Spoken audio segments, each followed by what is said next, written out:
But basically, regular expressions are a really sophisticated way of checking to see if a given string matches a particular pattern. So for example, if you think about, okay, what does an email address have to have? It has to have some number of characters, and then an @ symbol, and then some other number of characters, and then a dot symbol, and then some other number of characters, right? And that's basically all this regular expression here is saying. So, oh, whoops. So this dot, the full stop in a regular expression means I will accept any character would match that. And the plus means one or more of the previous symbol. So we expect one or more of any character. And then we get our @ symbol. So the backslash means treat the next character. So this @ symbol, in this case, as what we call literal value. So it doesn't have any special meaning in regular expressions. It's literally just an @ symbol. So we have to have one or more characters that can be anything, and then an @ symbol, and then another set of one or more characters that can be anything, and then a dot, like a full stop. That's what the backslash dot means. Because remember, when you backslash something, you escape it, so it doesn't have a special value to the regular expression anymore. It's just a full stop. So then we expect a dot, and then one or more characters that can be anything. Yeah. So hopefully that makes sense. If we have time later on, I can show you Regex's tool online if you guys want. But I suspect most of you have seen it before by this point. But that was just a quick recap if you haven't. All right, cool. Let's build ourselves a form. I think I already did this. Does anyone want to see me go through the process of building the form again? Or is everyone sort of across how forms work in HTML?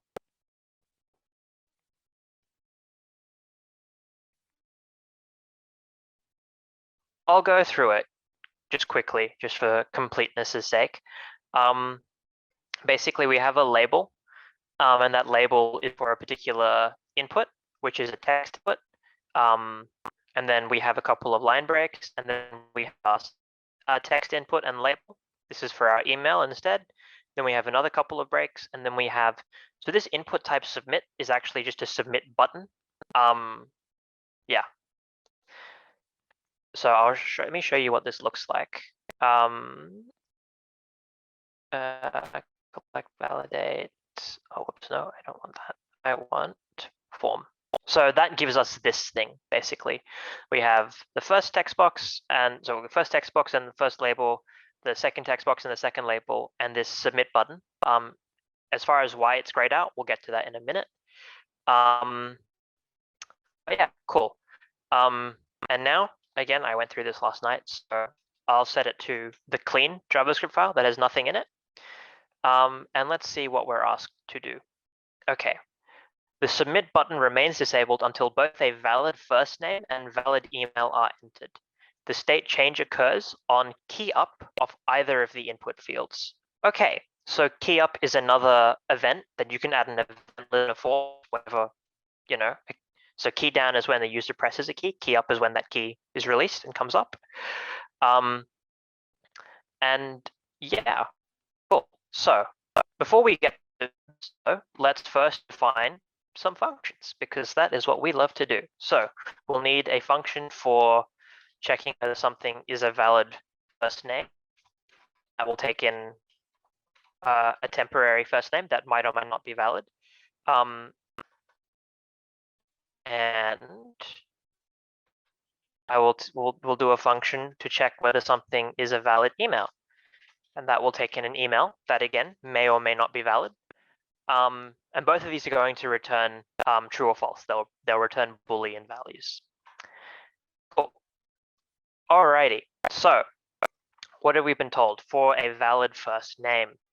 Well, a valid first name has to be between 2 and 20 characters long and can consist of only lowercase and uppercase letters. Cool. All right. Well, it's easiest to check the length parameter first, so let's do that. If name.length is less than 2, or name.length is greater than, return false. Cool, easy, done. And now we basically have to define, well, there are a few ways you can do this.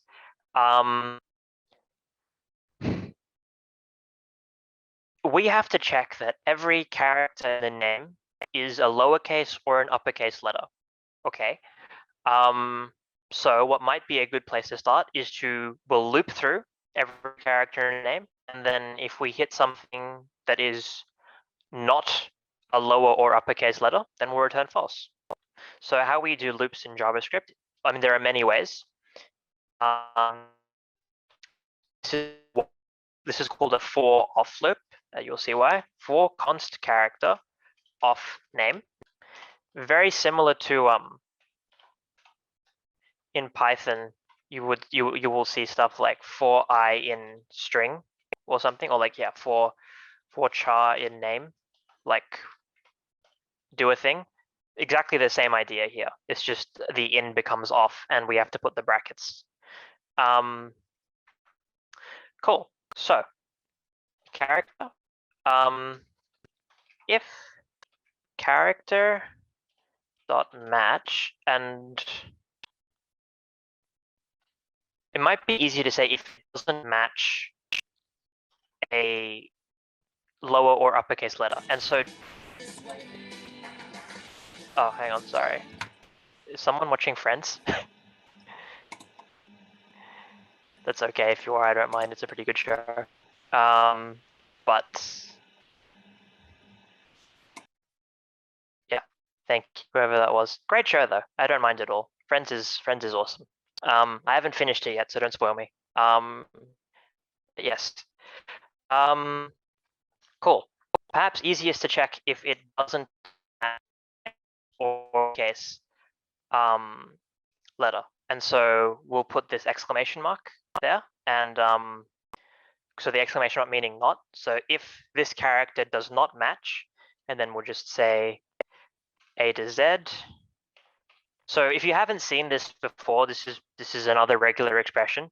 Basically, if the character doesn't match a letter in the range from A to Z, and the /I means it will be case insensitive, so it will also account for capital letters. So if we don't have a lowercase or an uppercase letter, then we want to return false. And then finally, if both of those tests have passed, every character has matched A to Z, and the name is between the right length values, then we'll return true. Is there a clean way of doing this that doesn't involve multiple return statements? Yeah, absolutely. That would probably be better, but I'm just trying to be efficient about this. So cool. There you go. That's that one.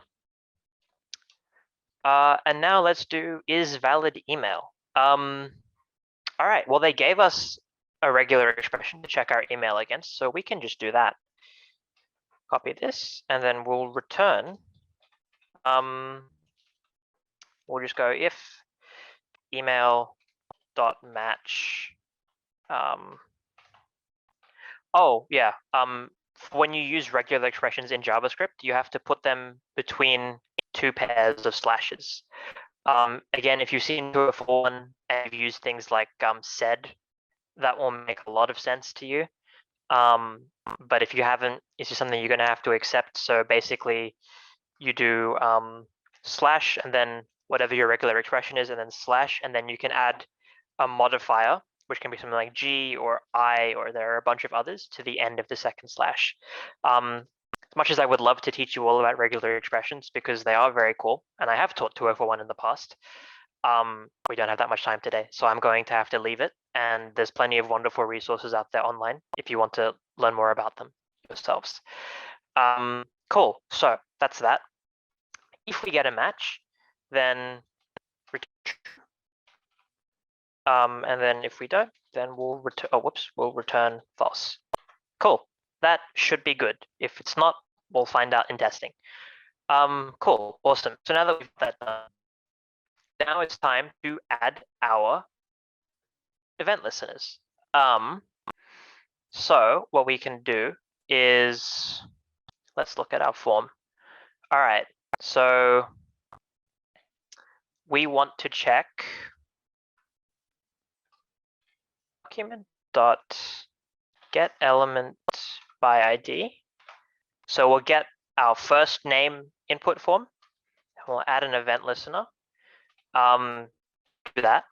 And they said that they should fire whenever the key up event goes on. So that's an event. Add event listener key up.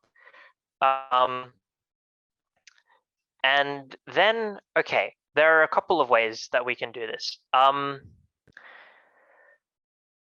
So previously, in this, you saw me I defined a function outside, and I just put a reference to that function, the event listener. This is not the only way to do this. You can actually just define a function inline in this actual event listener. And I'll explain what the E is in a second. But basically, E is your event argument that will take in all of the parameters and values of passed in. So, for example, let me show you what that means. Let me console log E, and then we'll go to the browser. So console logging, like console logs will show up here in the console. So in case any of you didn't see it, right click text, and then you go to the console.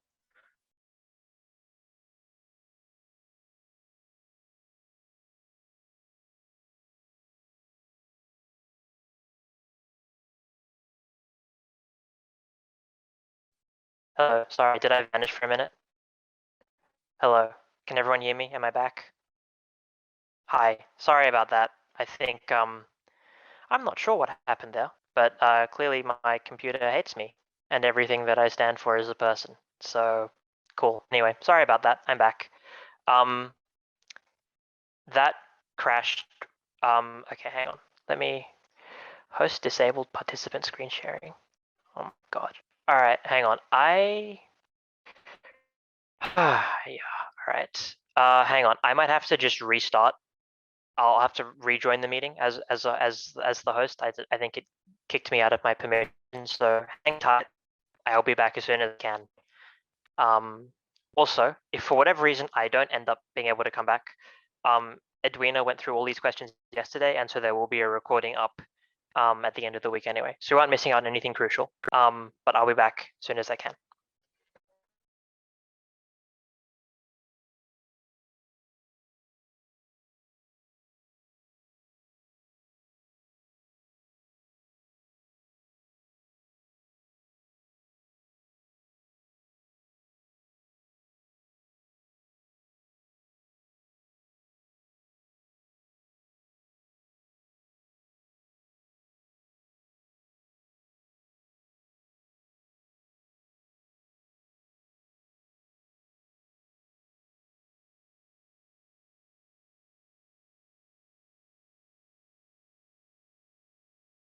Alrighty, cool. Hey everyone. Can you hear me again? Hi. All right. Sorry about that technical drama. But I can share my screen again, which is fantastic. So, all right. Cool. So anyway, before all of that, we ended our story here. I just pressed key, the A key in that case, and we just gotten a console log here. So, and remember, we logged out E, this argument that we decided to pass to our function here, which we've defined inline. So this is still an arrow function. It's just we haven't assigned it a name. So previously you've seen stuff like const function is equal to this. It's the exact same thing. We haven't assigned it to a constant. So it's a little anonymous function that lives. And it gets passed in an argument. For all event listener functions, they actually do take in an argument, which is E, and sometimes that E is useful and sometimes it isn't. So in the case of that click event, we didn't really need it. But in this case, we do need it, and I'll tell you why. It is because there is a value in target, and we scroll all the way down, and we look at this field here, this field in the event, this gives us the current value of the thing that fired the event. So in this case, the text box, we change the text box. If we want to see what the current value of the text box is, we need to look here. So how do we access that? Well, that is just e.target.value. That is what it always is. So if I do this and I go like y, now you see that we've actually logged out that y.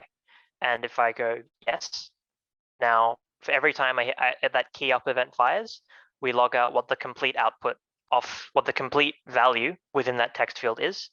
And we get that through this event argument that's passed into our event listener function. And we, by looking at the target field and then the value subfield therein. Hopefully that makes sense. If it doesn't, as always, please say something in the chat, let me know. Cool. In our function, we'll go if, and this is a first name, so I'll go if is valid first name e.target.value. Then we want to do something. Now, what did we want to do? We wanted to okay, it says the submit button has to remain disabled until both a valid first name and valid email are entered. And the state change occurs. Okay, so what might be good then is we can define another function quickly. Const set submit button. Okay, no, we'll make it. I'll make one for enable submit button. And sure, that can take in a. Oh, okay, we'll just do. And that submit button had an ID of form submit, so we'll do document.get element ID form submit. And if you want to disable a button, you have to set this attribute on it. .disabled equals true. And then if you want to, oh sorry, this is for enable. So enable it, you don't want it to be disabled, right? So you have to set the disabled value to be false. And then for disable submit button, it's this exact same thing. Now you might be wondering, why didn't you just make one function that took in the value, true or false, as an argument? There is a reason for that. You totally could do that. But just for clarity's sake and for good function naming sake, that would actually get quite complicated because, and this is precisely like the only reason for this is because JavaScript is not a typed language innately. It's dynamically typed, right? So if I did a function like const set submit button state, okay, and then I could do something like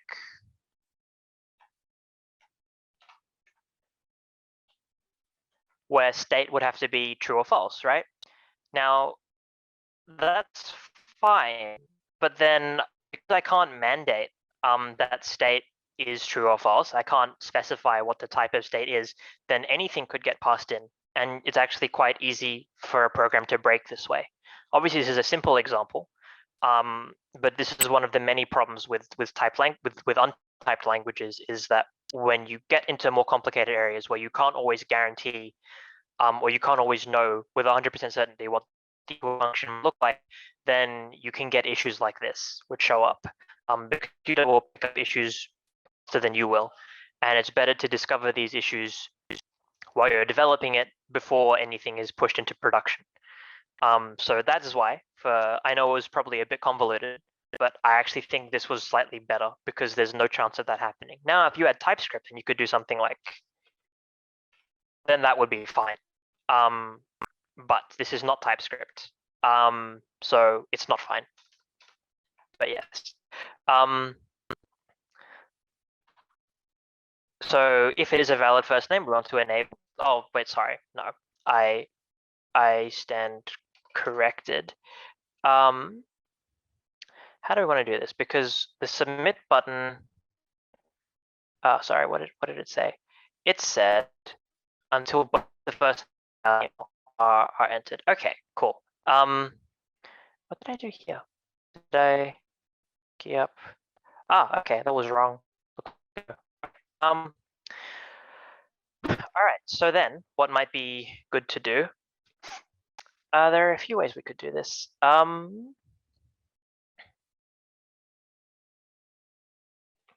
Okay. All right, might be good to define a third function. Once get current email, which will just return. Oh, fun tip with these arrow functions, actually, you don't need the curly braces if it's just going to be one line. Document get element by ID. And it was, I think it was email input. Was that it? I think that was it. Email input, yeah. Email input dot inner text value. I think value will work actually. Yeah, because it's a form, if you want to get the value of that current form, you have to access the dot value attribute, and then we'll do another one for get current first name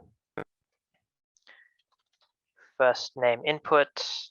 So okay, if we have a valid first name and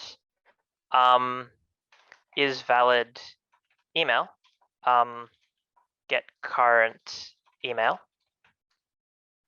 then we enable submit button. Else, we want to disable it, right? Because if someone changes it and it becomes suddenly non-valid, we want that change to be reflected immediately. And this can more or less be kind of copied with a few changes to email inputs. Just that is sort of swapped around. So is valid email, and now we're looking now e.target.value reflects the value of the email that we passed into the form. And now we have to get the current first name. So is valid first name get current first name. Cool. All right. Let's see how we're doing. Oh, what did I do?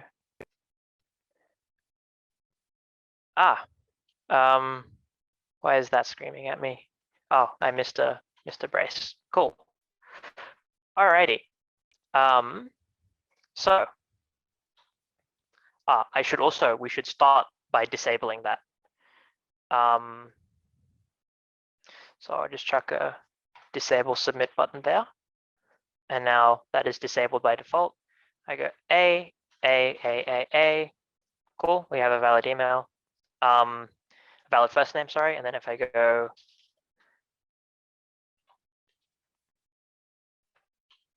cool. Now did you see how that submit button became undisabled once we had only when both became valid? So if I make this email invalid, if I take out this, you see how it immediately goes back to being gray because I changed the value in the email input tag, input form, and that fired that event listener that then went, oh, the email is no longer valid, so I'll disable the submit button. Yep, cool. Alrighty. Hopefully that makes sense. I know we're running a bit short on time, so we might go a little bit over. That's okay, but obviously feel free to leave early. It seems like host powers have transferred to you. Well, that's a bit of a power trip, isn't it, William? Can you screen share? Don't actually do it, but do you have the option to? Yeah, fascinating. Well, look, I'm just gonna trust you. Kind of the only card I have to play. So yeah, you have great power. It comes with great responsibility, you know. Yeah, please don't blow up this tube. That would be fantastic. All right. But yeah, no, Zoom's been a bit funny because I think I had to I think you just joined, right, William? So like I had my thing crashed like 10 minutes ago and I had to rejoin. So maybe the host got distributed among people. I don't know. Um, but yeah, you were here for a while. Oh, okay. Well, never mind then. Well, neither do I. That's a fun mystery for whoever's building Zoom. Um, yeah. Anyway, about that. So we're more or less. Oh, there is more. There is more on blur of either infields if their value is invalid. Okay, I'll leave this one up to you because we are running short on time. I can go through and finish this exercise and we can go through it in detail, or I can jump ahead and try and get through as much of the next exercise as I can in the time. Does anyone have any preferences for what they would like me to do?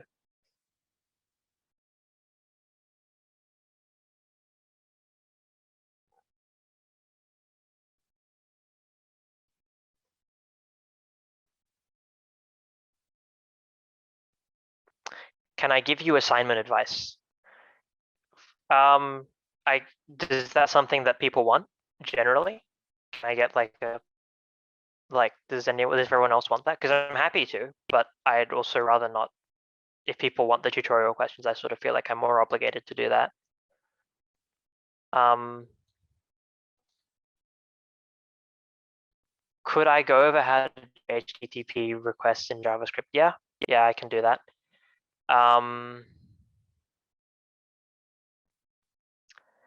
Okay, is there anyone who's really strongly wedded to me going through the rest of the tute question stuff?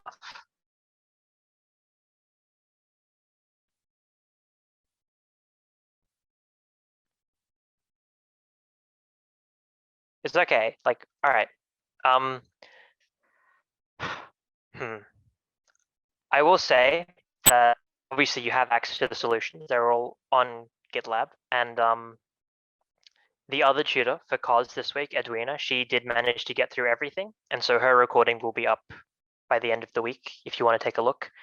Let me just touch on briefly how to go through the rest of these, because obviously the assignment is actually worth something, so maybe it's worth me going through some assignment related stuff too. So on blur of either of the input fields, so that's another event listener trigger, blurring. And so you just add one to both of the input fields, and then you'd run a check to see if you did that for the first name, you'd run a check to see if the first name was invalid, and then you could set the style. I'll just do this one quickly, and then I might leave build DOM completely. If you want to see how to do that, it's on GitLab, and you can also check out Edwina's recording at the end of the week. It's a bit messy. But it'll be relevant for assignment too. All right, we'll see. Does anyone mind if we go like 5 or 10 minutes over? Is that okay? Then I can tick all boxes and feel like I haven't been a bad teacher.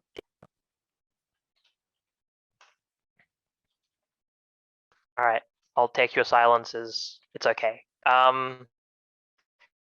Just anyone to go seriously, please feel free. Cool. So let's do first name input dot add. We'll add another event listener blur. We'll again take in that E, and then we'll, if it's not a valid first name, then we can do like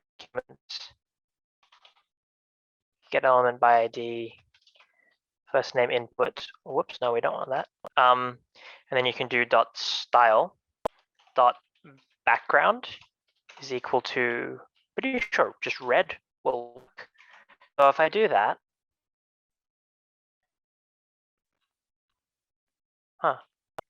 that does not seem to be working. I wonder why.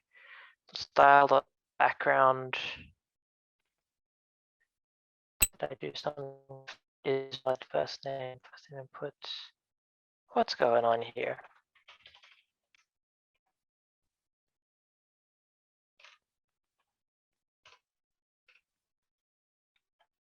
Let's see. So I'm debugging for you all. Then if I why is that document get element by ID first name input? Is it not blur?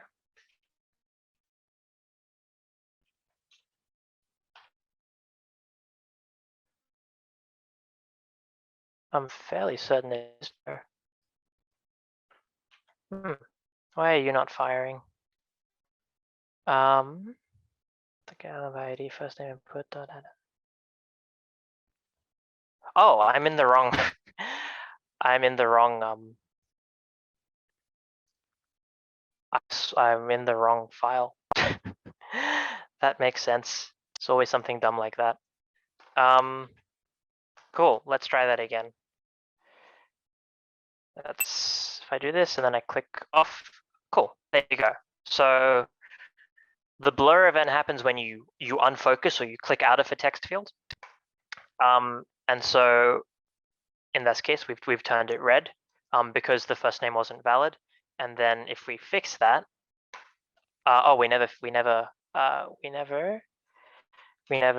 that change. And I'll just make it white.